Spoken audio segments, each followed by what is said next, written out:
결론적인 거였습니다. 제가 설교 1년하고 받은 응답이거든요. 우리에게 하나님 무슨 특권을 주셨다고요? 왕의 기도권을 주셨다. 우리는 왕처럼 기도해서 응답 받는 거예요. 그 다음에 제사장의 축복권을 주셨다. 우리는 제사장처럼 축복받을 받아서 축복합니다. 그 다음에 선지자의 헌신권. 이 선지자의 헌신권은 헌신해 본 분들은 알아요. 이게 뭔지 보이는 거거든요. 미리 깨달으시는 거거든요. 여러분들 헌신하는 자에게 선지자의 영적 안목을 줄 믿습니다. 마지막 네 번째가 하나 있었죠. 뭐죠? 그리스도인의 천국 상속권. 그러니까 예수 그리스도를 구주로 믿는 사람들에게는 하나님께서 천국을 상속하는 고난을 특권을 주셨다. 이건 정말 저에게는 귀한 축복이에요. 말씀드렸잖아만 1년 동안 신앙 명문가의 비전을 가지고 신앙 인재라고 하는 말씀을 가지고 전하고 이제 마지막 결산하면서 추수를 얻으면서 얻은 고난이에요. 이 고난 마음에 잘 두셨다가 쓰임 받기를 바라요. 우리의 만남은 뭐예요? 축복이고 은혜입니다. 하나님이 저와 여러분을 이곳에 만나게 해주시려고 온갖 것을 다 만들어 놨어. 그리고 이렇게 만났잖아요. 이름도 몰라요, 성도 몰라요. 얼굴들 몰래 하는 사람들을 다 장미연길로 불러 모으셔가지고 이 자리에서 만나게 하시고 하나님이 네 가지의 특권을 주셨습니다. 왕의 축복은 기도권을 주마, 제사장의 축복권을 주마, 선지자의 헌신권을 주마, 그리스도인의 축복, 어떤 천국의 상속권을 주자고 해서 그것 주시려고 우리 이 자리에 모이신 줄 믿습니다. 잘 누리며 사십시다. 여기에 오신 분들은 하나도 놓치지 마시고 신앙의 명문가 되시고 신앙의 인재 되시기를 축복합니다. 오늘 교회에 열심히 신앙생활을 잘하던 여자 집사님 한 분이 시험이 들었습니다. 기도도 열심히 하고 봉사도 열심히 하고 했는데 사는 재미가 없어. 그래서 나 빨리 천국 가고 싶어. 이렇게 사는 바에는 나 천국 가고 싶다는 마음으로 하나님께 기도했습니다. 하나님, 나 살기 힘들어요. 나 그만 살고 싶은데 내가 그냥 죽을 수는 없고 하나님이 나를 천국으로 불러가셨으면 좋겠습니다. 이런 기도를 했는데 다른 기도를 안 들어주시는 이 기도도 빨리 들어주셨네. 그래가지고 그날 예수님이 나타나신 거야. 그래, 그렇게 세상 살기 힘드냐? 그러면 내가 3일 후에 너 천국 데려갈게. 그러니까 너무 기쁜 거예요. 3일 후에 천국 간다 그러니까 너무 기뻤습니다. 그런데 조건이 있어. 3일 후엔 내가 너를 천국으로 데려갈 텐데 3가지를 하고 와야 된다는 거예요. 먼저 네가 3일에 죽을 텐데 죽고 난 다음에 장례식을 치르게 될 거야. 근데 너희 집에 오면은 사람들이 이렇게 지저분하고 욕할 거 아니야. 그러니까 3일 동안 꽃도 갖다 씻어 뿌리고 화분도 갖다 놓고 집안 청소도 깨끗하게 해놔. 그러면 장례식을 치르러 오는 사람들이 야, 이 집 참 깨끗하네. 우리 집사님 말만 많고 교회만 열심히 다닌 줄 알았더니 참 집도 잘 가꾸었네 라고 말할 거 아니냐. 두 번째, 네 자녀들이 죽고 나면 그리워질 거야. 그러니까 이제부터 3일 동안 네 자녀들한테 맛있는 음식 많이 해주고 사랑 많이 주고 특별한 음식을 잘해서 3일 동안 먹여. 그래야 네가 죽어도 애들 생각나지 않을 거 아니냐. 마지막 3번째, 꼴도 보기 싫은 네 남편이지. 뒤꿈치도 보기 싫은 남편이지. 뒤통수도 보기 싫은 남편이지.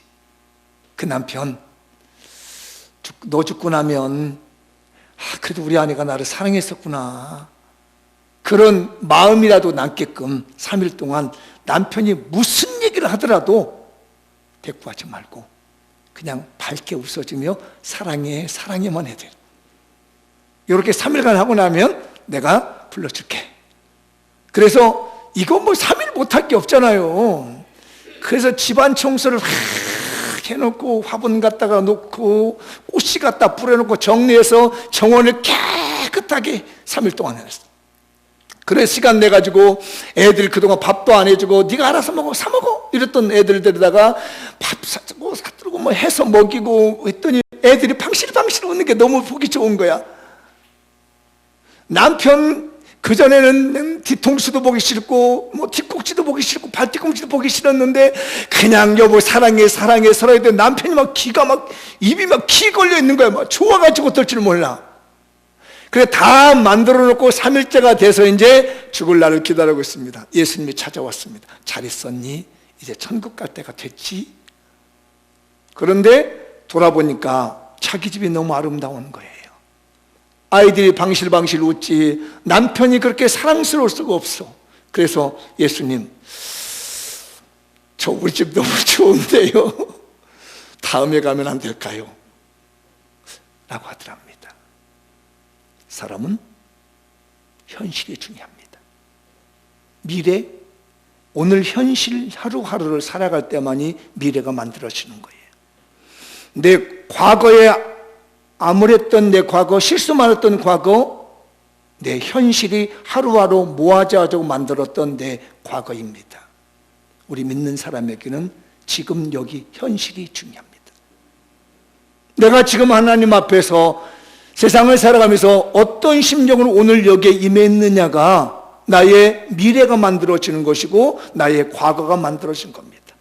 어떤 어리석은 사람은 내가 옛날에 왜 그랬지? 지금 같았으면 안 그랬을 텐데. 그런데 후에 또 오늘을 보면요, 또 그런 실수를 범하고 있는 것이 오늘이 우리의 삶입니다.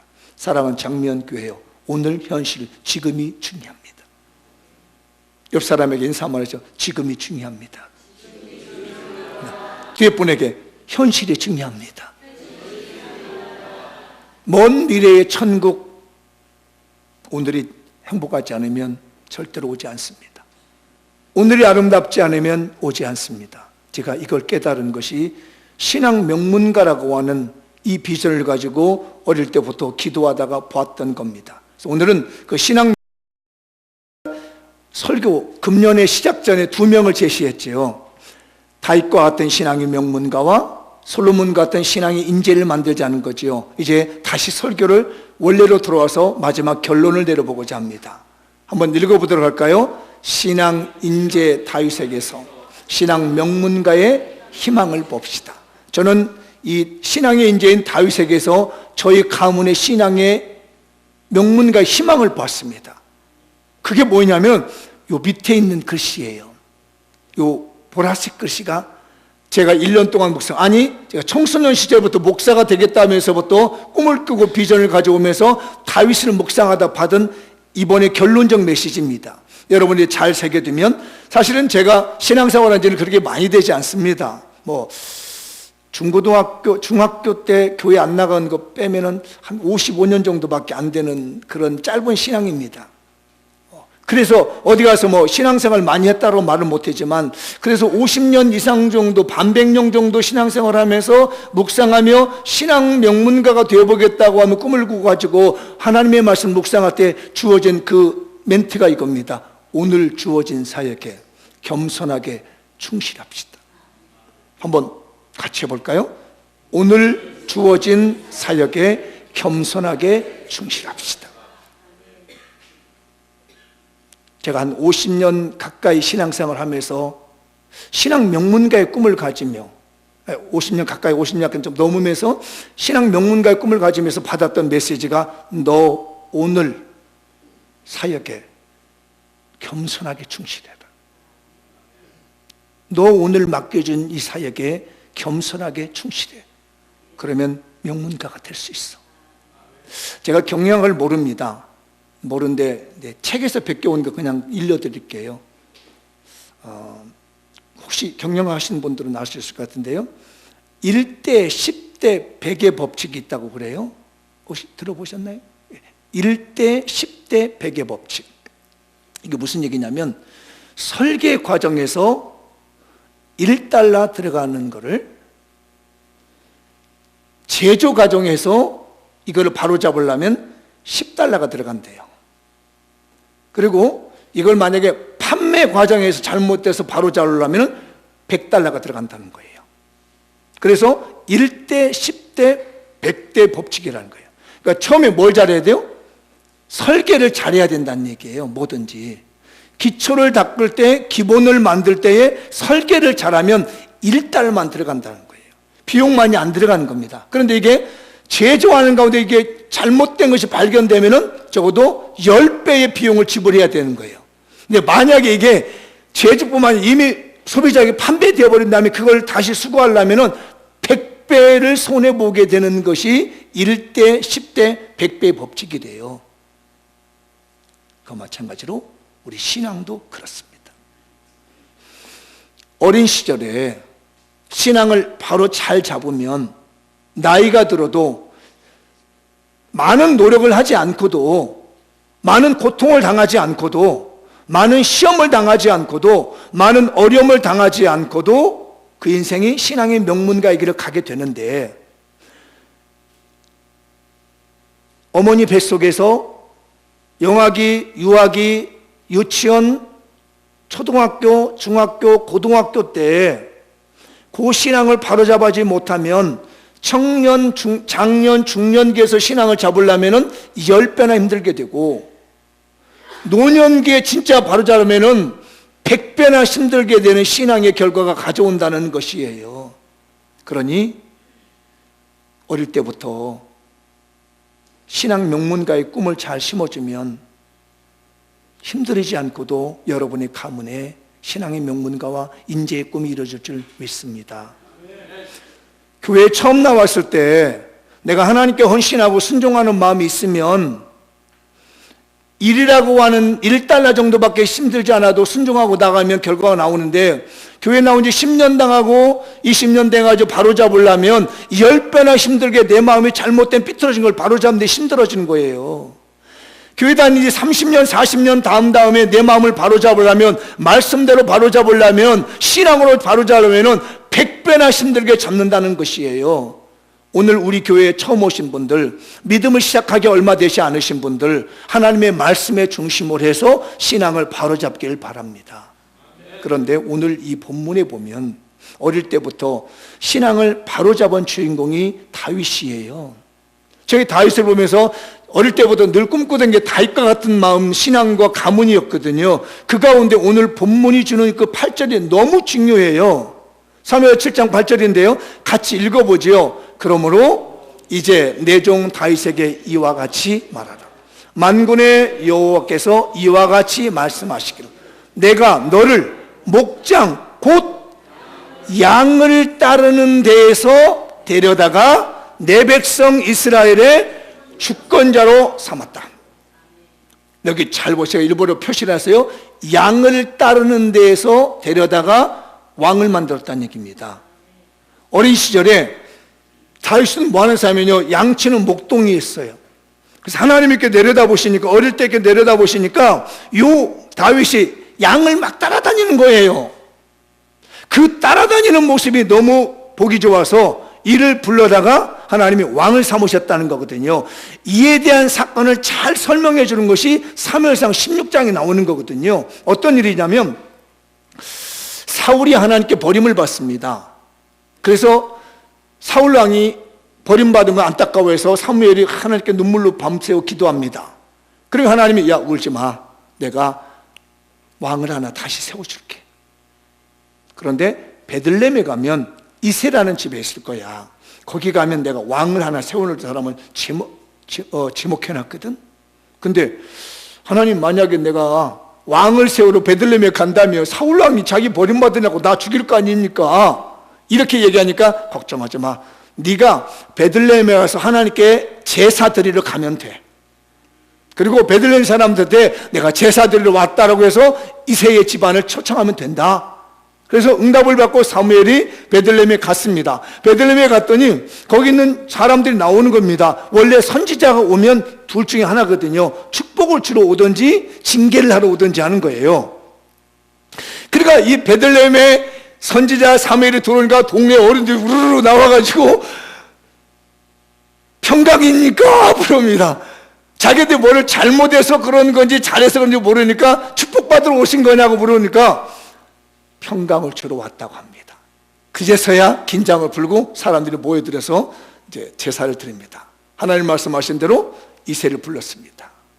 제사를 드리면서 여기에 왕을 세울 사람이 있는데 아들들 있으면 오라고 그래라. 그랬더니 여러분 누구를 부를 것 같아? 여기는 어떻게 그렇게 알아? 여러분 마음에 왕을 세운다 하면은 막내를 부를 것 같아, 차자를 세울 것 같아, 삼자를 부를 것 같아, 장자를 부를 것 같아요. 장자를 부른 겁니다. 뭐 그 마음이나 내 마음이나 아버지 마음이나 뭐 다 똑같아. 그래서 이새가 말이에요, 큰아들 엘리압을 딱 불렀어요. 보았더니 너무 잘생긴 거야, 멋진 거여서 이 사무엘도 야 저긴가 보다 해서 기름을 부으려고 하는데 하나님 마음이다. 아니다 나는 외모 안 본다. 외모 잘생겼다가 허우대 멀쩡하다가 안 세워, 걱정하지 마. 야 세우지 마. 그래가지고 큰아들 안 돼, 둘째 안 돼, 셋째 안 돼, 넷째, 다섯째, 여섯째, 일곱째 7명을 불러왔는데도 안 된다는 거예요. 그래서 이제는 없나 보다, 이제 아들 없냐? 라고 물어본 말이 오늘 16장 11절에 읽어볼까요? 또 사무엘이 이새에게 이르되 네 아들들이 다 여기 있느냐? 이새에게 이르되 아직 막내가 남았는데 그는 양을 지키나이다. 사무엘이 이새에게 이르되 사람을 보내어 그를 데려오라. 그가 여기 오기까지는 우리가 식사 자리에 앉지 아니하겠노라. 여기 잘 보세요. 여러분 직감적으로 누구예요? 아직 막내가 남았는데 그는 양을 지키나이다. 직감으로 누구예요? 다윗인데 여긴 다윗이라는 말도 안 써요. 뭐예요? 막내는 존재감이 없는 거예요, 그 집안에. 성경 보면요, 아들 엘리압 얘기를 해요. 둘째 아들 이름도 하는데요, 막내는 이름도 안 불러줘. 존재감도 없어요. 있는데 무슨 얘기하면 그 막내 하나 있는데요, 지금 양 지키고 있어요, 이렇게. 지금 사태 파악을 못하고 있다는 거예요. 선지자가 와가지고 지금 왕을 세워주겠다고 하는데 그놈은 말이 맨날 그래요. 맨날 양만 지키고 있어요. 양만 따라다니고 있어요. 얘가요, 세상 물정 뭐 이렇게 막내거든요. 이해되시나요? 그래서요, 엘리가요, 이새가 이름도 안 불러줘요. 아들 8명이 있는 중에, 물론 나중에 역대하서는 7명으로 나오는데 중간에 하나가 죽거든요. 8명이 있는데 막내라고 보여? 이게 보여? 어디 여러분 아들 8명 두신 분 손 들어보세요. 우리 교인 중에. 나만 손 들었겠네. 존재감이 없는 거예요. 근데 얘는 하는 얘기가 맨날 뭐 하냐면은 양만 따라다녀. 졸졸졸졸졸. 양을 지켜 따라다니다가 늑대 오면 막아주고, 어디 계곡으로 가면 따라다니다가 계곡으로 빠지면 잡아주고, 하나님이 볼 때는 양을 따라다녔고 아버지가 볼 때는 양을 지키고 있는 거예요. 아무 존재감도 없습니다. 큰아들 왕되겠다고 제일 먼저 나섰는데 캔슬. 8명의 아들 중에 아무 존재감도 없는 이 아들은 뭘 하고 있냐면은 정말 겸손하게 자기 일에 충실하고 있는 거예요. 지금 내가 오늘 주는 건 내가 왕이 되는 게 아니고, 나는 지금 받은 사명이 뭐냐면 우리 집 양 지키고 다니는 거고 양 따라다니는 거예요. 이게 바로 다윗이 하나님께 쓰임받게 된 최고의 비결이에요. 제가 이 성경을 보다가요, 저하고 똑같았어. 저희도 8남매 막내거든요. 제가 물론 위에 누나들이 있습니다. 아들도 있지만 우리 형제가 8남매 막내다 말고 딱 나야. 이게 왜? 기분 나빠? 딱 8남매 나인데 존재감도 없어요. 실제 제가 이 말씀 보면서 깨달은 거거든요. 그러니까 나는 할 일이 뭐였나? 양만 따라다니면 돼. 양만 나한테 맡겨진 일 뭐 되고 상관없어. 그냥 주어진 말 열심히 하면 되는구나. 그러면 하나님께서 눈에 드는 날에, 내 일에 충실하고 내 현실에 충실한 일에 눈에 들기만 하면 존재감이 없을지라도 하나님이 들어다가 주권자를 세운다는 거예요. 사랑하는 장미연교회 성도들이요, 오늘 여러분에게 맡겨주신 하나하나 사명이 중요합니다. 성가대 누가 알아주지 않아도 좋아요. 교회 예배당 청소하는 사람들이요, 안 알아도 좋아요. 존재감이 없어도 좋아요. 장미연께서 누가 볼지, 어느 교회에서는 존재감이 없을지라도 누가 보고 있어요? 하나님이 보고 계시며 담임 목사가 보고 있잖아요. 그래서 필요할 때 주권자로 삼아주신 은혜가 있는 거예요. 오늘 현실이 중요해요. 지금 처음 믿음이 중요한 거예요. 그래서 우리의 신앙은 가장 중요한 건데, 우리의 신앙의 명문가를 만들어가는 데 가장 중요한 것은 뭐냐면, 내게 주어진 현실 앞에 주님의 십자가를 지며 주님의 은혜를 감당하면서 묵묵히 겸손하게 따라만 졸졸졸졸 따라다녔다고 얘기를 하잖아요. 얼마나 겸손합니까? 세상이 어떻게 이 양을 따라다닌다고 표현했겠어요? 원래 목자는 뭘 해야 돼요? 양을 통제한다고 하거든요. 양을 관리한다고 해요. 못해, 안 돼, 통제 안 가, 이렇게 해서 말하는데, 성경은 양을 따라다닌다고 합니다. 뭘 하죠? 개인의 자율권을 보장해주고 있다는 겁니다. 이 양이라고 하는 이 미물에게도요, 다윗은요, 그를 존중하는 마음으로, 양 한 마리라도 존중하는 마음으로 그들의 생각을 존중해서 가도록 만들고, 잘못된 길이 있다면 막아주는 역할을 했을 뿐이지, 안 돼, 돼, 이렇게 하지 않았다는 얘기입니다. 지도자라는 것은 인간의 자율권을 보장하는 거예요. 전체주의를 만드는 게 아니라는 말이에요. 통제하는 것이 아니라는 말입니다. 하나님이 쓰시는 사람은 따라다니는 사람이에요. 따라다니면서 보호하는 것입니다. 우리 교회도 이렇게 겸손한 신앙의 명문가가 나왔으면 좋겠고요. 신앙의 인재가 배출되시길 주님의 이름으로 축복합니다. 이제 솔로몬이 그 다음을 이어가는 걸 읽어보죠. 신앙 인재 솔로몬에게서 신앙 명문가의 희망을 봅시다. 그 밑에 이제 시작. 신앙 명문가답게 하나님 나라를 위해 헌신합시다. 다윗이 못 이룬 꿈이 있습니다. 그 꿈이 뭐냐면 성전 짓는 거였어요.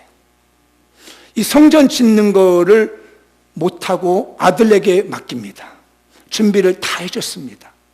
그래서 아들이 아버지의 유언을 받아서 신앙을 전수받아서 제일 먼저 한 것이, 저는 기억나는 게 1000번째보다 더 기억나는 게 뭐냐면 성전을 건축했다는 거예요. 성전이라는 게 뭐냐면 하나님이 임재하는 장소라는 거거든요. 하나님이 임재라는 말을 신약으로 볼 때는요, 하나님의 나라가 임했다고 말하는 거예요.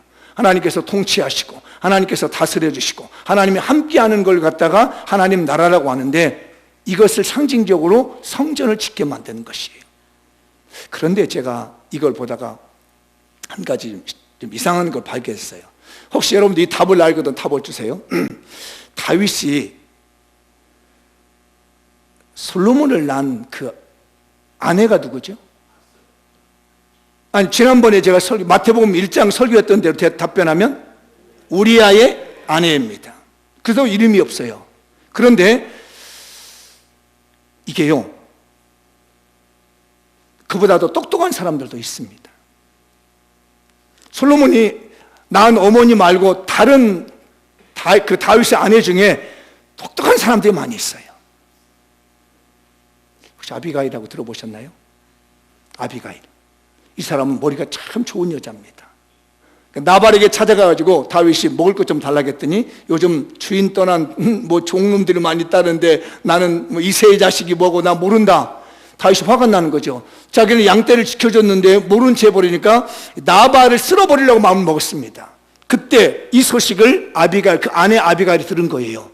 그래가지고 쫓아가가지고 먹을 것 다 찾아가서 다윗에게 갖다 주면서, 우리 남편의 이름이 나발입니다. 미련한 사람이거든, 이름 뜻대로. 그러니 이해해 주십시오. 제가 먹을 걸 다 갖다 놨으니까 드십시오. 그러고 난 다음에 이 얘기를 아비가일이 자기 남편에게 얘기를 합니다. 그랬더니 남편이 그 얘기를 듣고 사색이 되더니 얼마 후에 죽어버려요. 그러고 난 다음에 그 아비가일을 다윗이 아내로 맞이했거든요. 이렇게 멋진 아내가 있고 똑똑한 아내가 있는데 왜 하필이면 남의 아내, 그것도 자기를 위해서 목숨 걸고 싸워주는 우리아의 아내를 통해서 하나님은 예수 그리스도의 족보를 이어가는 솔로몬을 낳게 만들으셨다는 얘기예요. 이게 뭐냐면 하나님의 구원은 외적인 거 가지고 따지지 않는다. 하나님이 쓰시는 사람은 외적인 거 가지고 쓰시지 않고 그의 마음속에 있는 중심, 하나님을 섬기는 마음을 가지고 쓰신다는 거예요. 그래서 그 뛰어난 아비가일을 치고 우리아의 아내, 이름도 없는 다윗 왕갈래 선신하는 그 사람을 받아다가 예수 그리스도의 족보에 넣어주시고 구원의 은총을 베풀어 주신 거예요. 근데 솔로몬이 뭘 했냐면 성전을 건축합니다. 그 사명을, 아버지가 받은 사명을 이어받았습니다. 제가 저희 집 얘기를 좀 해볼게요. 몇 년 전에 우리 아이들한테 그런 기도 제목을 내놨습니다. 아버지는 대한민국 남북 통일이 되면 하고 싶은 일이 있다. 북한에다가 내가 하고 싶은 일이 있다. 첫째는 우리 교인들에도 말씀드렸습니다. 교회를 세우는 것이다. 학교를 세우는 것이다. 병원을 세우는 것이다. 사회복지시설을 세우는 것이다. 이를 통해서 예수 그리스도를 전해야 되겠다. 그랬더니 탁 우리 아이들이 받아서 하는 얘기가, 아버지, 만약에 아버지께서 살아계신 동안에 이 일을 이루지 못하고 돌아가신다면 우리가 하겠습니다. 이쯤 아멘 해줘. 왜? 질투나? 왜 그럴까 오늘따라? 다시 해봐야지. 아버지가 이 일을 못 이루고 돌아가시면 저희 때 그 이름은 우리가 하겠습니다. 이게 전수라는 거예요. 아버지가 이루지 못한, 다윗이 이루지 못했던 성전 건축을 아들에게 하라고 그랬더니 아들이 제일 먼저 그 일부터 하더라는 얘기예요. 신앙의 전수입니다. 신앙의 먹문다답게 우리는 뭘 해야 되면 하나님 날 세워가는 거예요. 그래서 하나님께서 그 다윗에게 주신 약속이 오늘 그 이하의 7장 12절 이하에 나오는 거 읽어보죠. 내 수완이 차서 내 조상들과 함께 누울 때 내가 내 몸에서 날 내 씨를 내 뒤에 세워 그의 나라를 견고하게 하리라. 그는 내 이름을 위하여 집을 건축할 것이요 나는 그의 나라 왕위를 영원히 견고하게 하리라. 하나님께서 신앙의 전수를 하는 그 집안에요, 대를 이어서 왕위를 이어져가는데 이게 유명한 다윗 언약이라는 겁니다. 성경에 신학적인 얘기가 조금 미안한데요, 아브라함의 언약이 있고 모세의 언약이 있고 다윗의 언약이 있습니다. 아브라함의 언약은 씨를 주시겠다는 얘기예요. 모세의 언약은 땅을 주시겠다는 얘기입니다. 다윗의 언약은 왕권을 주시겠다는 거예요. 그래서 예수 그리스도의 왕권을 상징하고 모형하는 것이 다윗의 집안에서 나오게 되는 거예요. 이걸 전수해 주신 거예요. 사랑하는 우리 장미연교회 성도들이요, 여러분이 가지고 있는 하나님의 나라에 대한 신앙을 여러분의 후손들에게 전수해 줄 수 있기 바랍니다. 우리 예수님께서도 오셔가지고요, 그냥 가지 않으시고 그 제자들에게 전수한 신앙이 있고 그 전수받은 신앙이 2000년이 지나도록 저에게 이어지고 있는 게 있거든요. 그 내용을 한번 보도록 하시죠. 예수님 왜 오셨느냐는 거죠. 읽어보죠. 마태복음 20장 28절, 인자가 온 것은 섬김을 받으려 함이 아니라 도리어 섬기려 하고 자기 목숨을 많은 사람의 대속물로 주려 함이라. 그러니까 예수님이 오신 목적은 많은 사람을 섬겨주고 자기 목숨을 십자가에 죽어서 죄인들을 위해서 대속물로 드리는 것이 예수님이 오신 목적인 거예요. 우리 이거 잘 받아들일 수 있기 바랍니다. 우리는 섬김을 받으려고 예수 믿는 것이 아니에요. 누군가를 섬겨주고 누군가가 예수 그리스도의 십자가의 복음을 전해주는 거. 내가 지옥 가야 될 백성이었는데 예수 그리스도가 날 십자가에 죽어주심으로 말미암아 내가 그 예수를 믿음으로 구원함을 받았다고 하는 이 대속의 은혜를 우리가 받아서 그걸 배우는 겁니다. 이 신앙 전수 받으시기 바랍니다. 그 다음에 예수님이 모신 목적이 또 있습니다. 마가복음 1장 38절, 이르시되 우리가 다른 가까운 마을들로 가자. 거기서 전도하리니 내가 이를 위하여 왔노라 하시고, 예수님 뭐하러 오셨다고요? 전도하러 오셨습니다. 이걸 우리에게 전수해 준 건 우리 교회 전도하십시다. 옆 사람에게 우리 전도합시다. 전도합시다. 나만 천국 가는 건 그리스도인이 아니에요. 예수님 오신 목적이 전도하라고 그랬거든요. 나 이것 때문에 왔다는 거예요. 제가 송구영신 예배 때는 아마 카드 하나 나눠드릴 거예요. 전도 대상자 카드라고 그러죠. 연초부터 이제 이런 이 얘기 듣고 또 안 나올라. 나는 이제 전도 대상자 쓰기 싫으니까 안 나오면 바로. 왜냐? 내가 지난 11월 셋째 주 금식 기도하고 산기도 가서 송구영신 예배 때 오는 사람 하나님 아버지 제사당에 축복 주셔서 왕창 주십시오라고 했거든. 그래, 아멘 하려면 말어. 하여튼 그때 보자고. 이 기도 받고 안 받을 사람이 내년에 사는 질이 어떻게 타냐고 보자고. 에? 지금부터 살살 이틀 준비해가지고 전도 대상자를 쓰십시다. 아멘. 옆 사람이 전도 대상자 써가지고 오십시다. 화요일날 러시에 봐요. 전도하러 왔다잖아요, 우리 예수님이. 그 다음에 그리고 나 우리에게 주신 사명이 있습니다. 뭐냐면 누가복음 9장 1절에 예수께서 12 제자를 불러 모사 모든 귀신을 제어하며 병을 고치는 능력과 권위를 주셨다. 그래서 하나님이 저에게도 병을 고치는 능력을 주시더라고요. 주신다고 했으니까 우리가 받아야 할 게 병을 고치는 거예요. 귀신을 쫓아내며 병을 고치는 사명 우리에게 주신 거예요. 이 치유의 능력을 받으십시다. 그 다음에 또 주신 사명이 있어요. 마태복음 28장 19절 그러므로 너희는 가서 모든 민족을 제자로 삼아라. 아버지와 아들과 성령의 이름으로 세례를 베풀고 내가 너에게 분부한 모든 것을 가르쳐 지키게 하라. 볼지어다 내가 세상 끝날 때까지 너희와 항상 함께 있으리라 하시니라. 제자 삼는 겁니다. 이 제자는 누구 제자? 예수님의 제자. 우리 교인들 중에 자꾸 내 제자 만들려고 그래요. 내 사람 만들려고 그래요. 안 되지요. 절대 안 되지요. 내 제자가 아니라 주님의 제자. 나와 주님과 만날 수 있게 하고 그 사람과 내가 주님이 만날 수 있도록 연결고리만 해주면 되는 거예요. 우리 주님의 제자 만드십시다. 이게 우리가 받은 하나님의 사명이에요. 그 다음에 우리에게 주신 사명이 있는데 누가복음 9장 2절 하나님의 나라를 전파하며 앓는 자를 고치게 하려고 내보내셨다. 하나님의 나라를 위해서 헌신하라고 우리를 내보내신 거예요. 우리 하나님 나라에서 일하는 사람이 누구예요? 신앙의 명문가예요. 그 사람이 신앙의 인재가 되는 거예요. 아멘. 아멘. 하나 더 있어요. 우리에게 주신 삶이 있습니다. 사도행전 1장 8절 오직 성령이 너희에게 임하시며 너희가 권능을 받고 예루살렘과 온 유대와 사마리아 땅끝까지 이르러 내 증인이 되리라 하시니 증인되는 사람 열방을 회복하는 삶입니다. 제가 교회를 보니까 세 종류의 일꾼이 있더라고요. 하나는 자기 잘 되려고 하는 사람이 있어요. 교회 와서 성가대하고 청소하고 직분 받고 하는데 뭐 때문에는 축복받으려고 하나님께 복 받으려고 봉사하는 사람이 있습니다. 또 하나가 있습니다. 일이 좋아서 하는 사람이 있어. 난 노래 부르기 좋아하니까 찬양대하고 노래 부르고 나는 청소하는 거 좋아하니까 깨끗한 거 좋으니까 청소하고 일이 좋아서 하는 사람이 있어. 뭐 별것 없어. 그냥 뭐 어떤 축복받을 마음도 없고 그냥 일이 좋아서 하는 사람이 있습니다. 별로 바람직하지 않습니다.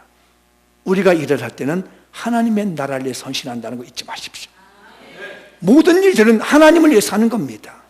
이걸 잊어버리면 안 되는 거예요. 그래서 이걸 가장 잘한 사람이 있는데 그게 사도 바울이라는 겁니다. 읽어보죠. 로마서 14장 8절 우리가 살아도 주를 위하여 살고 죽어도 주를 위하여 죽나니 이러므로 사나 죽으나 우리가 주의 것이로다. 우리는 주의 것입니다. 이게 신앙 명문가입니다. 살아도 주를 위해서 죽어도 주를 위해서 이게 우리가 가져야 될 신앙의 핵심이에요. 어느 집에 개하고 닭하고 싸웠어요. 먼저 개가 닭한테 뭐라고 합니다. 야, 닭, 너 왜 꽃기호 안 해? 너 꽃기호 해가지고 주인 깨줘야 될 거 아니야. 왜 개 걸려졌어? 하고 핀잔을 냈습니다. 그랬더니 닭이 뭐라고 하냐면 야, 개, 내가 꽃기호 하고 싶어 나도. 근데 말이야 요즘 시대가 바뀌어가지고 우리 주인이 알람 맞춰놓고 깨는데 어떡해. 내가 꽃기호 해주고 싶어도 주인이 마음대로 자고 마음대로 깨가지고 알람 맞춰놓는데 내가 어떻게 깨냐 그랬어요. 그리고 살살 듣고 보니까 닭이 기분 나쁘거든. 야, 걔 너는 왜 요즘 멍멍 안 짖냐? 너 짖는 거 했대잖아. 도둑놈 오면은 네가 멍멍 짖어가지고 우리 주인한테 도둑놈 왔으니까 잡으세요라고 알려줘야 될 거 아니야. 왜 너 일 안 해? 그랬더니 걔가 뭐라고 하면 야, 주인이 도둑인데 뭐라고 짖어 내가.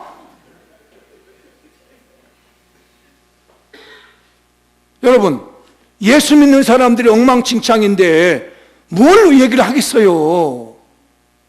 하나님 나라에서 살아야 될 우리들이 예수님의 십자가 복음을 위해서 전하고 전도하고 그들 예수님의 제자 만들어 놓고 하나님의 선신하되 신앙의 명문가들 형편없는데 누가 우리를 보고 뭐라고 하겠어요. 우리 정신 차리십시다. 우리 신앙의 도둑놈 되지 마십시다. 정신 차려야 돼요. 우리는 신앙의 명문가의 길을 가는 거예요. 신앙의 인재의 길을 가는 거예요. 예수님의 십자가의 복음을 헌신하는 거예요. 전도하는 헌신하는 거예요. 아멘. 우리 도둑놈 되지 마십시다. 아무리 무슨 얘기도 못 알아듣는 사람이 되면 안 돼요. 마무리 지어볼게요. 읽어보죠. 장면교회가 신앙 인재 다윗에게서 오늘 주어진 사에게 겸손하게 충실하는 신앙 명문가의 희망을 봅시다. 장면교회가 아버지 다윗에게 신앙적 사명 전수를 받은 신앙 인재 솔로몬을 통해 신앙 인재답게 대를 이어 하나님 나라에서 헌신하는 신앙 명문가의 희망을 보십시다. 장면교회가 가장 모범적인 최고의 신앙 명문가시며 신앙 인재이신 예수님의 오신 목적을 따라 겸손하게 섬기며 전도에 헌신합시다. 하나 더 있어요. 장면교회가 사명에 절대적으로 순종하여 치유 하나님 나라 전파 제자 사역 십자가 복음에 증인된 삶에 헌신하십시다.